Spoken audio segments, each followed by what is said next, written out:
Hello, Vudani here, and today I have an engineer build. It's a condition build with pistols as well as elixirs. It's a very powerful build, one of the strongest I came up with.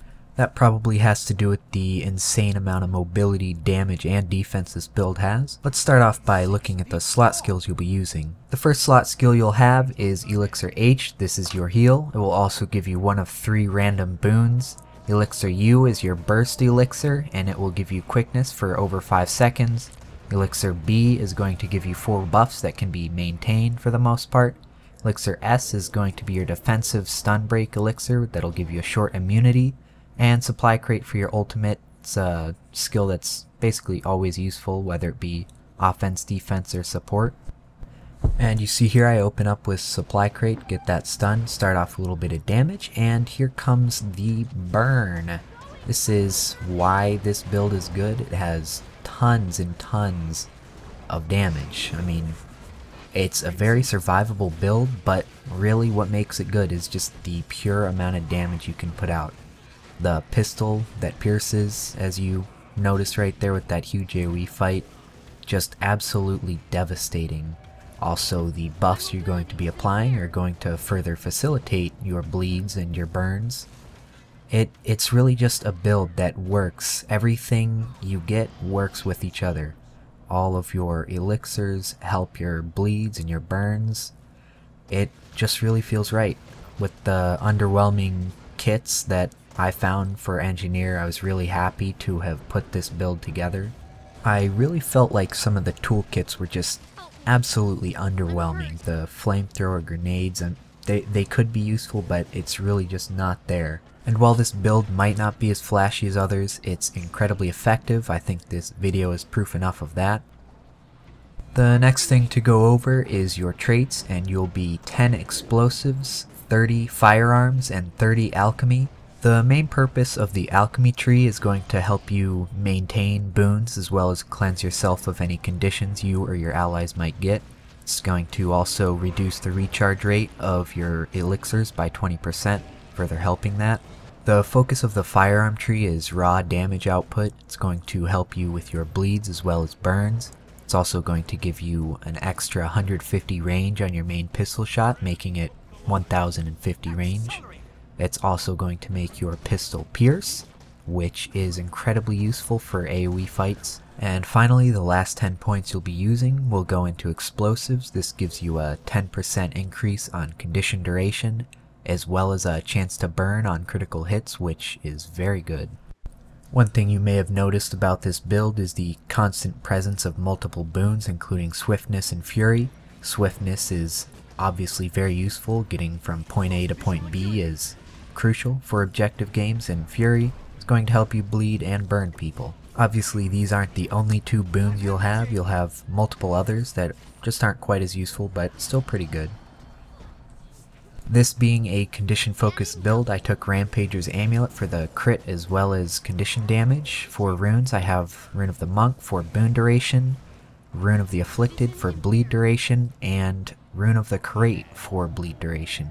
On my pistols, I have 2 Sigils of Superior Earth, and the reason I made these choices, for one, the Rampager's Amulet gives the most precision you can get, and every crit is going to give me a bleed or burn or both. For the runes, I find that duration on conditions and boons is pretty much the best thing you can do for condition builds like this. The boon duration on elixirs helps tremendously. It might not seem like a lot, but keeping boons up at all times helps quite a bit, especially fury. And for the bleed on the pistols, I find using 2 of those actually improves bleed damage quite a bit. I don't know exactly how the formula works for 2 of the same runes, but trust me, it improves damage quite a bit. I'll go over the weapon skills now. Obviously you're using pistols, dual pistols, and I'll go over the skills from left to right.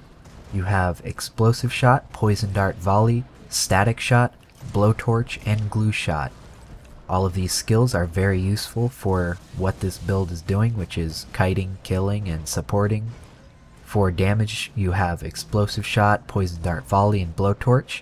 Each of those applies a different type of condition, and each of those conditions are actually pretty high damage for those conditions. Explosive Shot is going to give you a bleed, Poison Dart Volley going to give you a poison, and Blowtorch is going to give you a burn. For support / utility / kiting, whatever you want to call it, Static Shot and Glue Shot are both pretty solid. Static Shot is going to be a bouncing blind as well as confusion, both defensive and offensive. Glue Shot is going to be an AoE ground targeted immobilize as well as cripple, which obviously will help you tremendously with kiting. Lastly, I'll go over the Toss Elixir skills available, but before I tell you what they do, first you should note that every time you toss it, it's going to be an AoE condition removal. That's on yourself and allies, and that's how you remove conditions from this build. Every time you use an elixir, you will remove conditions, so you probably have more condition removals than any other class with this. But the F1, the Toss Elixir H, is going to give protection, vigor, or regeneration to allies and anyone in the circle. Your F2, Toss Elixir U, is going to give you one of 4 wall spells. You will get Veil, Smokescreen, Line of Warding, or Wall of Reflection, and that can be used in some situations. Not the best of your tosses, but still not bad. For F3, you have Toss Elixir B, and this is going to be the same as the on-use effect, so it will grant you Might, Fury, Swiftness, and Retaliation. That's anyone inside of the targeting reticle, so yourself and allies.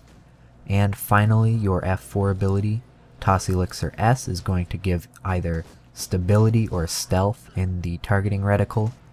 And that's not that great, but it can be good for like a pre-pot, I guess you could say. And that about wraps it up for this build. It's a very mobile build, very high damaging build, and very fun build. It doesn't really use the skills that you'd think an engineer might, but I find this to be more effective than any of the gadgets or tools you can pick from. And it also offers some of the most support you can with very useful buffs as well as cleanses. As always, I hope this video was helpful. If you have any feedback on this format or the build in general, let me know.